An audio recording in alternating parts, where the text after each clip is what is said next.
Now, the media's been saying that these protests represent the will of the Cuban people. And while there are definitely videos showing a couple thousand or so people protesting, Cuba is a country of 11 million people. This might be why the media has been publishing misleading photos to make it look like the protests are much larger than they really are. For example, this CNN article heavily implies that the people in this photo are in Cuba. But people were quick to point out that the street sign in the photo is from Miami.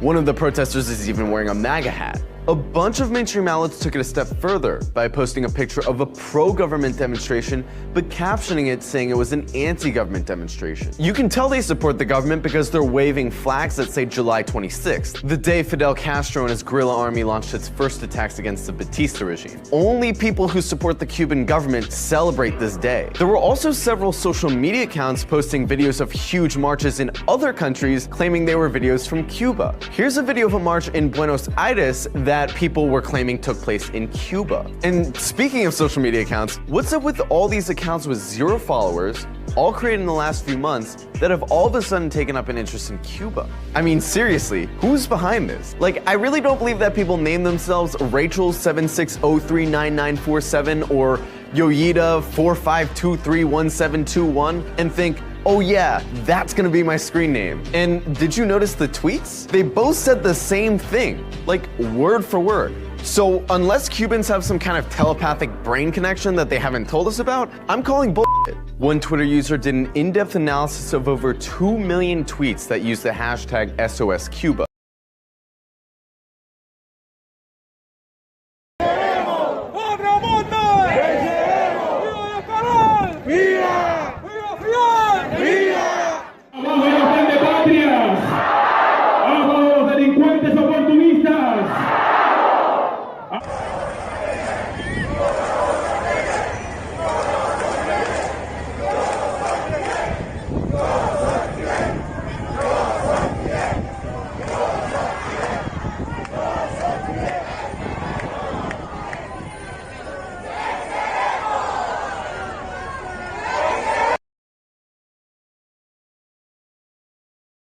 La capital city of Cuba. Our revolutionaries, they have destroyed the world. Our president, Diaz-Canel, to defend the revolution against the anti-revolution. They only hear it. They're shouting, we are Fidel. We is Fidel. We are true to the memory of Fidel Castro. The revolution is defending itself against a counter-revolutionary plot, taking advantage.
Before I say anything, it's entirely true that Cuban people are suffering economically, regardless of it being caused by the embargo, and they obviously have a right to demonstrate in order for their government to hear them, especially when it comes to food and medicine. That being said, it's sickening to see that every single time Cuban people demonstrate over a specific issue to enter into a dialogue with their government to change certain policies or fix certain issues, the American government and the American media try to use this opportunity as an excuse to say that the Cuban government is oppressive. This is why we're maintaining this genocidal embargo that's playing a huge role in the shortages of food and medicine that people in Cuba are experiencing. You guys need to realize that the American media needs America's enemies to look like the devil so that we don't call out foreign capitalists that are seeing these demonstrations, which is Cuba's business between them and their government, as a perfect opportunity to fund anti-communist groups and terrorists to try and spark regime changes so those capitalists can once again control the island's resources. The Cuban government enjoys popular support, but you have to understand that even Cubans who aren't communists still believe in the sovereignty of their government, and some Cubans protesting their government doesn't mean they want to topple their own government, including most of the people protesting, which is what Fox News is saying that the majority of Cubans want to do right now, topple their own government. And a lot of people are spreading misinformation, including the 1,700 people that are retweeting this video, a demonstration in Buenos Aires, not Cuba, under the hashtag SOSCuba, Cuba Libre, to push the lie that Cuban people are begging the United States to topple their government. People spreading misinformation is the reason why Cubans had to go outside and throw a much larger counter-protest against imperialism to prove that they don't absolutely despise their country like the capitalist media is trying to portray. It is their country. They get the say, not the United States. They're spreading videos and photos of larger protests that are not even happening in Cuba and happen somewhere else around the world, so people that don't look in further look at it and they're like, oh my gosh, the Cuban people are rising up against their communist dictator. And not everyone's doing that, but American media definitely is.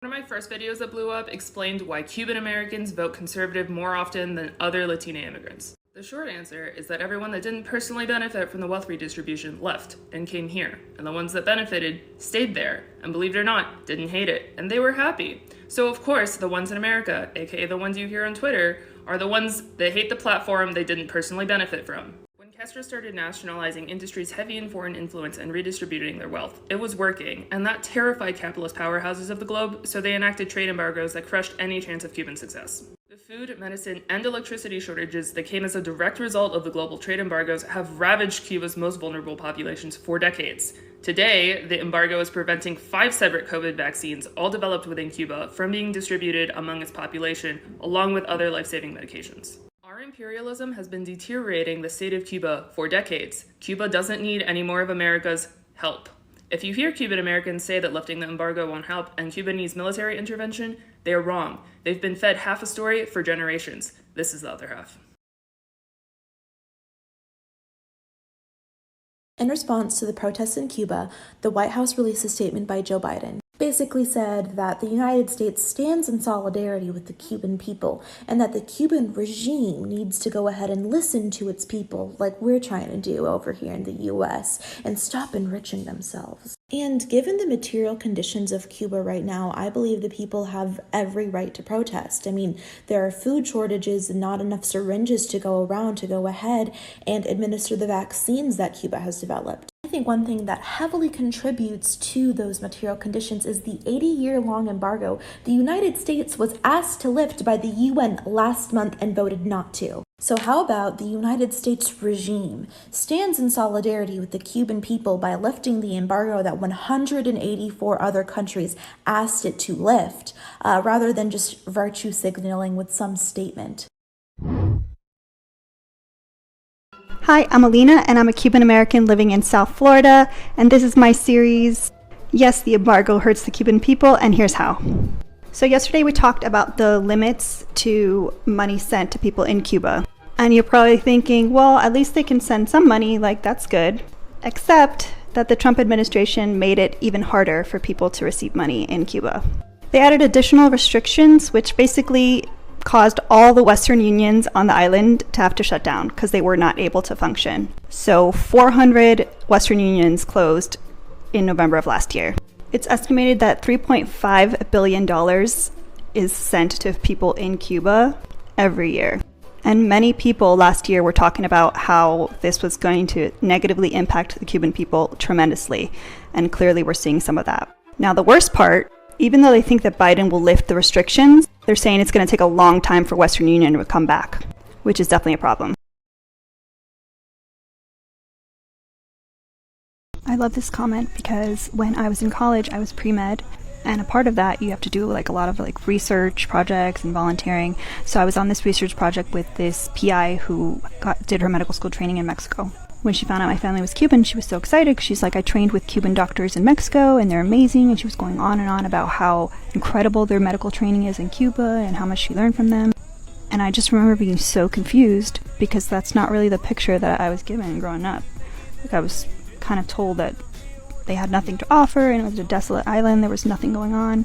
So when she was telling me all this, I was just like, That experience was one of the first things that was like, maybe everything I was told wasn't exactly correct. And yes, they have a medicine shortage right now, but it can't be denied that Cuban doctors are top notch. And they're welcomed all over the world, and they go all over the world to help out. And I can only imagine if they had access to more stuff, how amazing they'd be. So yeah, lift the embargo.